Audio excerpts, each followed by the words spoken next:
Saudações a todos, sou Marcos Arino Babalão e Calcundá. Esse é o canal do YouTube associado ao blog. O blog aqui tem textos, www.numilar-fa.com.br. Este é o endereço do blog. Então, neste vídeo eu vou continuar a série de vídeos que eu estou fazendo sobre o assunto Ori. Se você está interessado em entender sobre o ponto de vista da teologia de Fá, o assunto Ori, continue vendo os vídeos, veja os anteriores, é importante, e continue vendo os vídeos, vai ter mais uns 2 ou 3 vídeos sobre o assunto Ori, tá certo? Bom, então, neste vídeo aqui, eu vou fazer alguns comentários, fazer uma análise, fazer alguns comentários específicos sobre pontos do vídeo anterior. O vídeo anterior que eu fiz, vocês devem vir para ver esse vídeo, é o verso de Obeogundá, no qual eu conto a história do filho de Orunmila, Afuapé. O Afuapé é o filho dele, e o verso Obeogundá é um dos principais versos que explicam a presença, a função, e a influência de Ori na nossa vida. Existem alguns outros versos que eu vou falar depois, desse vídeo aqui. Eu vou reunir alguns versos menores para fechar o entendimento de como Ifá vê essa questão de Ori, não essa questão, não como Candomblé vê, outras pessoas veem, como Ifá vê. E eu vou te mostrar os versos e vou passar a minha análise, interpretação, como eu estou fazendo aqui. Então, se você quiser continuar o assunto do vídeo anterior, Afuapé, Obeogundá, fique aqui, eu vou fazer um vídeo não longo e vou fazer alguns comentários sobre o vídeo, tá bom? Então, quem quiser ficar, fique. Se não, vai ver o vídeo anterior, ou veja outros vídeos de outros assuntos que não sejam Ori. Bom, vamos lá, Então, só retomando uma coisa que eu já comentei na vez passada, o entendimento de teologia. Lembra todo mundo, Teologia é sempre interpretação. Teologia é sempre subjetiva. O que é teologia? Teologia não existe uma que seja a verdadeira, a certa, a única. Então aqui eu estou passando a minha visão disso, Por quê? Porque a teologia sempre é um texto, uma fonte sagrada da religião, que é uma base. Isso pode ser textos, geralmente tem que ser textos escritos, mas pode ser tradição oral, documentada, E a tradição oral que existe nessa religião, Yorubá, que teve origem, que região que retrata Ifá, que teve origem no povo Yorubá. Ela tem uma tradição oral junto também com textos documentados, assim como também eu já expliquei antes, o judaísmo também tem a Bíblia e tem o Talmud, que é a tradição oral que suporta os textos sagrados. Então, essa estrutura que a gente tem aqui é a mesma que existe, por exemplo, no judaísmo. Em outras religiões tem coisas similares, tem um texto sagrado principal e tem textos adicionais. Ok? Então, nós estamos lidando aqui com o mesmo tipo de estrutura, não estamos inventando nada. O que eu estou falando para você é o seguinte, que teologia e é uma coisa que nasce da interpretação disso aqui. Quando você junta o texto sagrado, a tradição oral, e alguém que pega aquilo ali e interpreta e traduz para você de uma maneira. Eu vou sempre falar de novo nos vídeos sobre esse ponto de vista para vocês entenderem. E é essa a explicação, porque vocês podem ouvir de mim algumas coisas que vocês não vão ouvir de outras pessoas, tá certo, E o que cabe aí é você entender daquela outra pessoa, quando ela fala alguma coisa diferente do que eu falo, é baseado no quê? Eu estou aqui mostrando, Eu mostro o texto e faço a explicação da interpretação daquilo ali. O que você tem que avaliar se o que eu estou falando é ou não razoável, é ou não consistente, se eu te trago informação para isso. É isso que vai trazer valor da teologia para você. Se aquilo faz sentido para a sua vida, faz sentido para o seu próprio entendimento do que seja a vida, do que seja religião, do que seja Deus, este é o sentido. Então, teologia sempre é alguma coisa subjetiva, ok? Então, eu queria reforçar assim, o fato de você ver uma, 2, 3, 4, 5 versões de uma teologia, de uma mesma religião, isso é normal, é natural.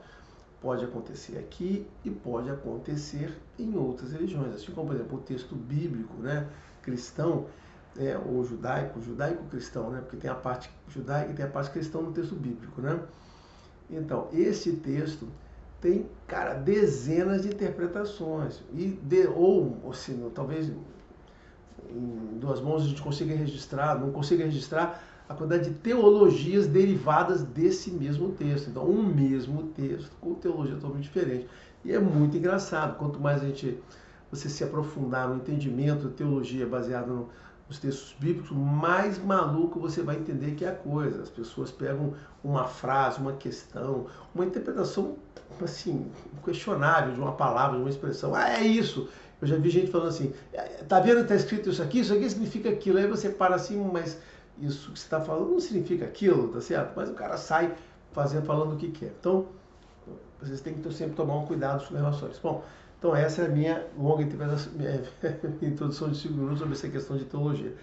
Então, eu vou falar agora sobre alguns pontos importantes que eu gostaria de destacar do vídeo do texto do verso, né, do Afuapé Obeogundá, né? Então, para quem lembra dele, né, algumas coisas que eu destaquei que eu gostaria de, talvez eu tenha comentado no vídeo anterior, mas eu quero voltar aqui nesse ponto, porque é importante. Então, a primeira coisa que fica clara naquele vídeo, que faz parte dessa teologia que eu sempre passo para vocês, que é isso, fica claro ali que a decisão de nascer é espontânea. Então, quando eu digo que a gente não nasceu por uma vida de expiação, que nasceu por uma vida que a gente não nasceu por uma vida de sofrimento, que essa nossa passagem aqui não é uma coisa ruim, é por quê? Porque está nesse texto, nesse verso de Obeogundá, em outros, né, que a gente vai entendendo, né, em outros que a gente entende assim, que Úlcero, como está no livro do Idoú, sobre o Lodumário, que a opção de nascer é espontânea, né? Os 3 amigos decidiram, vamos nascer, vamos vir aí, vamos fazer isso juntos. Lembra que outro vídeo anterior disse que as opções que você tem que fazer lá no céu, os ebós, consulta e para você ter uma boa vida aqui, tá certo, né? Então, mas o que fica claro, que eu queria deixar, porque é importante, porque isso diferencia esta visão de teologia de outras religiões, é isso, que a nascer é espontâneo, ninguém é obrigado a fazer isso. Deus não juntou as pessoas e vá para lá e se vire e sofra aqui, tá certo? Não está associado a essa vida nenhum pecado original, né? As pessoas já nascem em pecado e com o mal, não é verdade. Depois eu ainda quero abordar esse assunto aí do mal e do pecado, de como as pessoas nascem em outro vídeo, né? Mas veja que você, pela história, você tem o seguinte, não tem nada disso envolvido aqui, não tem nenhum sofrimento, não tem nenhuma pena, não tem nada. As pessoas estão lá, né, pela descrição do verso, a gente tem que prestar nisso, né? As pessoas estão lá no Arum tranquilamente e decidiram o seguinte, olha, vamos nascer, vamos fazer isso juntos, vocês vão acompanhar? Para lá, então vamos fazer o nosso caminho, a nossa jornada para poder nascer, na qual ela passa primeiro junto ao Lodumário, entendeu? Então, é assim que, vou voltar ao ponto lá que eu comecei, é assim que nasce a teologia. Você vê uma história, você vê um verso, você vê uma história, aí você, está vendo, gente? Olha só, é assim que é o entendimento do que é. A gente faz interpretações baseadas em algumas coisas que a gente lê. É assim que nasce a teologia, tá bom? Então essa é a primeira coisa e é muito importante, porque essa é uma coisa que diferencia essa nossa interpretação do que seja a vida de outras religiões que passam. Lembrando, mais uma vez, tem que falar isso, né? Que ninguém sabe qual é a verdadeira sentido da vida, ninguém sabe, né? Deus, na realidade, passa essa informação para a gente através de muitas religiões. Você passa assim, ó, ao longo do mundo, ao longo das eras, várias religiões surgiram. Todas as religiões, quando são legítimas, né, sagradas, elas são a expressão das palavras de Deus, do desejo de Deus, da voz de Deus, através da religião, quando são coisas autênticas, né? E nessas religiões, dentro das religiões, Deus traz para a gente o sentido da nossa existência, essa dica do que nós estamos fazendo. Então, quando você entra na religião, você encontra esse entendimento do que seja o que você vai fazer aqui, da sua vida. Então, aí eu sempre falo assim, este é o principal razão, eu digo, essa é a principal informação, não diga razão, porque eu vou falar alguma coisa depois, principal informação que você consegue na religião. Qual o sentido da vida, o que você está fazendo aqui, por que você existe, para onde você vai, de onde você veio. É isso que a religião vai te falar. A coisa mais importante que você obtém da religião, na realidade, são os valores, a indicação de ética, de valores, de moral, para você poder viver bem e ser uma pessoa útil para a sociedade, para os amigos que vão lhe fazer trilhar o caminho de Deus. Ou seja, é assim que Deus espera que a sua criação, que as almas, que a humanidade seja, tá? E claro, né, está na mão das pessoas fazer isso ou não. É uma opção que todo mundo vai. Sendo que, para as pessoas que fazem de forma correta, bênçãos; para as pessoas que não fazem, dificuldades ou alguns dissabores, ok? Então, esse é um ponto muito importante, né? O que eu estava falando de que a gente não sabe o que é. Que as religiões podem trazer essa noção um pouco diferente. E aí? E aí que eu vou repetir o que eu já disse em vídeo anterior, que você pode não ter visto. Não importa, isso tu não vai. A forma como cada religião interpreta o que é a vida, para onde vamos e para onde vai, não vai mudar o que vai acontecer de verdade com a gente, né? Entendeu? Assim, então, o que vai acontecer com a nossa vida? Se a gente vai aqui e deixar de existir, se a gente vai ficar aqui a vida eterna esperando o mundo acabar, ou não sei o quê, isso não vai mudar. O que, né? Se a gente vai para o inferno, ou se não vai ser como a gente entende, que a gente vai e volta, assim, não vai mudar. O que for de verdade vai acontecer de verdade para todo mundo. O que nós estamos vivendo aqui, a gente vive nesse mundo com a interpretação, com a informação de que religiões trazem para nós. Então, é só isso, tá? Então, assim, não vai mudar.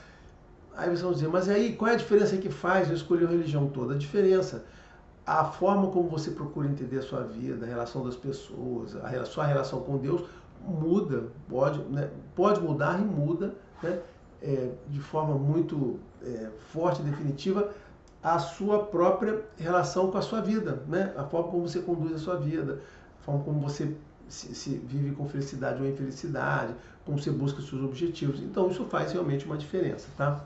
Porque eu queria parar bastante nesse ponto. Segundo, é uma coisa menor, né? Mas é importante no entendimento de Ori, para as pessoas que já têm algum conhecimento, é que o Ori que a gente recebe de Ajalá é uma forma, né? O Ori, né, moldado por Ajalá lá na casa dele, né, em barro e cozido, né, essa expressão, lembra, isso tudo são reais, né, são expressões, né, estão fazendo ali. É uma forma de você proteger aqueles dons, aquelas bênçãos que você recebe de Olodumare quando você vai na entrevista. Você vai na entrevista com ele, o Olodumare vai lhe dar o que precisa para você fazer a sua vida, para a sua vida ser feliz. E isso é um ponto muito importante no nosso entendimento dessa religião, diferente de outras religiões, né? O seu destino não é ruim, jamais é ruim. Olha só, isso é uma coisa importante que é importante destacar, que faz parte da primeira coisa que eu disse. Ninguém nasce para ser infeliz. Ao contrário, quando você vai a Deus, Deus vai lhe dar o destino que você pediu e vai lhe propor algumas outras coisas adicionais ao seu destino, que faz parte desse entendimento, e qual você aceitará ou não aceitará para ver, que é o Aimó, né? Ou seja, o destino escolhido é parte das duas coisas. E não existe sentido, ninguém pode imaginar que Deus vai estar lhe dando coisas ruins e você é obrigado a aceitar. O Aimó, que é o destino determinado, não significa que seja ruim, que você vai ser lá. Então o mal não vem de Deus. O mal não vem de Deus para a sua vida. Todo mundo nasce com as bênçãos de Deus para ter a melhor vida possível e ser feliz aqui e ter o suporte de Deus. Eu vou lhe falar, daqui a pouco eu falo mais sobre isso, mas esse é um ponto importante também do Ori que passa em relação à teologia. Mas, e isso tudo, todas essas bênçãos, né, nesse contexto de universo que Deus criou, elas no caminho do Orumpa-Aê, elas podem ser perdidas, né, tá certo, né? Podem ser perdidas. Mas aí o que acontece? Na casa de Ajalá você vai ganhar o Ori, né, que é esse símbolo que vai lhe proteger e vai manter as coisas com você. E aí é o que ele fala, se você escolher um mal cozido, aquilo vai se desfazer no caminho. Se você escolher um cozido demais, ele vai quebrar no caminho, né? Porque no final do caminho ele tem lá chuvas, água que vão bater, vai dissolvendo ou vai quebrando lá, penetrando. Outros autores, outros babalaos, como por exemplo o Ayur Salami, ele fala que você no caminho você é atacado, né, que existe mesmo no Aê, né, Adé e Adiogun, que vão tentando lhe prejudicar para que você venha ao mundo com mais dificuldade, porque o Ori é aquela coisa que essas bênçãos de Olodumare, é importante também ver, as bênçãos de Olodumare, se preservadas através de um bom Ori, vão lhe permitir uma vida próspera, uma vida fácil, facilidade para obter coisas na vida. Isto é a principal função de Ori que tem lá. Aí as pessoas podem não entender assim, né? Mas Ifá diz que é isso. O Ori está associado à facilidade que você consegue as coisas na vida e à prosperidade que você obtém, ou seja, a facilidade de você obter as coisas, né? O que, claro que para obter as coisas você precisa ter uma boa cabeça, um bom coração, mãos e pernas. Você não vai ficar parado, as coisas vão cair para você. Então, o Ori tá. E como também eu disse para vocês, né? Tem algumas pessoas que se tomam a iniciativa de falar sobre Ori e dizem não sabem ler Urubá, não sabem ler nem inglês, não conseguem ver entender a interpretação dos versos e acham que Oxalá cria seres humanos sem cabeça, né? E que você vai Ajalá para botar o Ori. Não, botar a cabeça em Ajalá. Não é verdade. Ajalá, Ori é uma coisa que você coloca na sua cabeça para proteger as coisas que você recebeu do Olodumare para você não perder no caminho, tá? Muito bom. O terceiro item, basicamente, que eu queria falar, eu já comentei agora, que a ida ao Olodumare, aqui a gente fala do Olodumare, antecede a escolha do Ori, porque é lá que você recebe as coisas. Então, a escolha do Ori é basicamente para proteger essas coisas que você recebe dele, né? Porque, como eu disse para vocês, existe um fator de indeterminação, um fator de probabilidade, que esse segredo está em, né, de Ori, né? O segredo da jornada de Ori está em Ossameji, no capítulo de Ossameji de Ifá, no qual nem todo mundo aqui terá a mesma chance, as chances vão ser iguais, vão ter a mesma prosperidade aqui, né? Então, essa diferença são vários fatorzinhos que acontecem na gente e que você pode chegar aqui não com todas as coisas que você recebeu, ok? Bom, então eu já falei sobre o quarto fator, era isso, a questão das pessoas não nascerem, o quarto comentário que eu queria fazer sem Ajalá, ou seja, que ele coloca para complementar, tá? E uma coisa importante no verso, que eu agora vou fazer 2 comentários sobre isso, é a paciência, né? Porque o Beogundá, gente, é um capítulo de falar que fala sobre a paciência, a necessidade das pessoas terem paciência para fazerem as coisas, tem que ter calma, compreensão do outro e a paciência com a vida e com o outro. Então, isso que faz. O Beogundá é conhecido pela elogia à paciência. E este verso de Ori, que está em o Beogundá, também é repleto desse conceito de paciência. Então, no primeiro encontro, quando eles vão encontrar na casa de Ogum, que Ogum está lá pilando o inhame com uma agulha, a Orumilá senta com todo mundo, vão sentar e fica lá ajudando Ogum a pilar o inhame, né, o cará, com a agulha. E levam 3 dias para pilar todos aqueles inhames com a agulha, com muita paciência. Então, isso é uma coisa que eles têm que fazer com muita paciência. Eles ficam aguardando com paciência o trabalho ser feito para que eles tenham oportunidade. Aí alguns dizem assim, qual é o caminho que eu devo tomar para seguir. Aí ele vai dar a instrução de como fazer. Então, é necessária paciência. Assim como também a paciência que eles não tiveram quando o Orumilá decidiu entrar na casa do pai dele para consultar Ifá, eles não tiveram a paciência de esperar o Orumilá.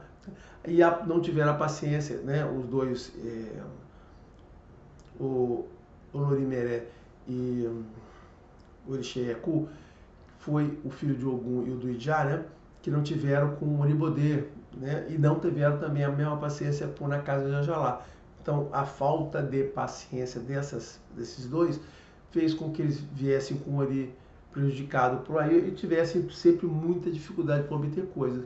E a Fuapé teve sempre paciência para fazer todas as coisas pedidas e foi uma pessoa que foi bem sucedida. Então, a elogia a paciência é uma coisa muito importante que está presente, tá? Bom, aí, como eu falei, existe aquele ponto bastante polêmico nesse verso, na minha visão, que é quando todo mundo recebe a orientação de não se desviar para nada, né? E a Fuapé decide ir na casa do pai dele, os amigos dele decidem não ir, eles vão sozinhos. O Fuapé diz, não, eu vou ficar aqui, vou com meu pai. Mas eles falam, mas olha, disseram para a gente não se desviar, mas eu vou assim do mesmo jeito, lembra? Essa coisa é uma coisa muito complicada. Se você for parar para pensar, você vai levar muito tempo pensando nisso. E eu levei, e hoje eu tenho uma explicação porque eu fiquei aí pesquisando, pensando e avaliando com outras interpretações aí que outras pessoas fizeram. Então, a minha visão é essa, né? Aquilo ali, essa foi a melhor que eu vi, e repito ela. Primeiro, é o exercício do livre-arbítrio. Cara, isso abriu, olha, simplifica bastante a coisa, né? O Orumilá, a Fuapé, exerceu o livre-arbítrio que ele tem de tomar decisões. Então, apesar dele ter a orientação de fazer alguma coisa, a gente sempre tem o livre-arbítrio de tomar decisões de fazer o que a gente quiser. Então, naquele caso, ele entendeu que deveria entrar na casa do pai dele viu que o pai dele estava mexendo com o pão dele, viu para consultar Ifá para o resto da jornada. Então, as pessoas podem achar no início que isso foi a contrariou Ifá. Como pode o verso estar dizendo que a pessoa contrariou Ifá, alguma coisa que Ifá diz? Então, primeiro, demonstra o livre-arbítrio. Apesar de você receber recomendações, você vai fazer o que você quiser. Então, isto é importante. A outra coisa é o seguinte, não foi bem uma violação. O que ele disse, que o Ifá disse, e como aconteceu na casa de Ogum, é que você não deve se desviar do seu caminho, né? Então, olha bem, eles foram na casa de Ogum, ficaram lá 3 dias, ajudando até obter informação do que eles deveriam fazer. Eles não se desviaram quando Ogum disse, vou sair para a guerra, né? Ogum sempre sai para a guerra, e o filho ficou, eu vou lá ajudar meu pai. Não, temos que seguir. Por quê? Porque naquele momento isso seria sim um desvio do caminho deles. Quando eles ficaram 3 dias lá, eles estavam no caminho. Quando ele chegou na casa de Urumilá e viu que o Urumilá estava consultando a Fuapé, ele não se desviou, ele ficou lá, assim como ele ficou 3 dias lá com o Ogum, ele deve ter ficado mais uns 2 dias lá com o Urumilá, ou 3 dias, porque os outros se avançaram alguns dias à frente, né? Ele ficou e Urumilá fez uma consulta Ifá para ele, que iria complementar a informação do que ele ia fazer para frente. Então ele não se desviou, ele não ficou lá para ajudar Ifá a fazer outras coisas. O Urumilá fez o que ele fez para o filho dele, o que ele podia fazer, o filho dele pegou aquela informação e aquele bloco foi feito e seguiu em frente, e com isso ele foi bem sucedido. Então não foi bem, foi bem contrariado, ok? Vamos ao outro, né? Comentário. Já falei da falta de paciência que foi demonstrado, que é importante vocês notarem. Então, às vezes sempre trazem essa informação, você deve ser paciente, parará, tá? Aí o próximo comentário é uma coisa que eu já falei antes, que é a questão do por que o ori tem que ser bem cozido, bem protegido, né? Porque essas coisas, por quê? Porque como está documentado em outros caminhos de Babalaô, tá no Salame e tá no Ibiê. O Ibiê tem isso, no Salame tem isso, e tem um outro que também tem. O Salame, tem 3 que eu já vi essas fontes, eu esqueci o terceiro nome. O caminho entre o Orum e o Aie, ele é um caminho longo, com muita dificuldade, e aí alguns têm aquelas reálias, né? Olha, você vai enfrentar uma forte chuva, essa chuva vai cair, vai derreter, vai dissolver o seu livro, você vai perder as suas coisas. Isso foi uma das descrições, está no IBE, isso aí, tá? Aí no Salame ele diz assim, olha, no caminho você vai ser atacado pelas Adjés e pelos Adjogum, que vão tentar, da mesma forma, abalar o que está no seu livro para você perder, para você chegar lá prejudicado. Então, essa tribulação, esse caminho, essa viagem difícil, e aí a pessoa nasce pelo útero, né, que é por onde sai a pessoa. E essa questão, quero dar um exemplo, porque ontem eu ouvi um rabino falando, é muito interessante, porque os judeus também têm o mesmo entendimento da importância do útero no nascimento e de ser o nascedor das almas, o útero da mulher, né? A gente dá a importância da teologia do útero, eu digo que o útero é o caminho do Orum do Aie, e os judeus também têm essa importância do útero da mulher na religião deles, né? Eu achei muito legal, como eu falei, religiões originais, religiões bem estruturadas, têm muita similaridade em conceitos grandes e em conceitos pequenos também, tá? Então, esse caminho é difícil, e esse é o caminho que insere na jornada do nascimento a probabilidade, a coisa que atrapalha você, porque senão o mundo seria uma coisa muito fácil, todo mundo seria com condições. Então é aí que entra a dificuldade. Então a boa preparação para a vida é que vai tornar você uma pessoa com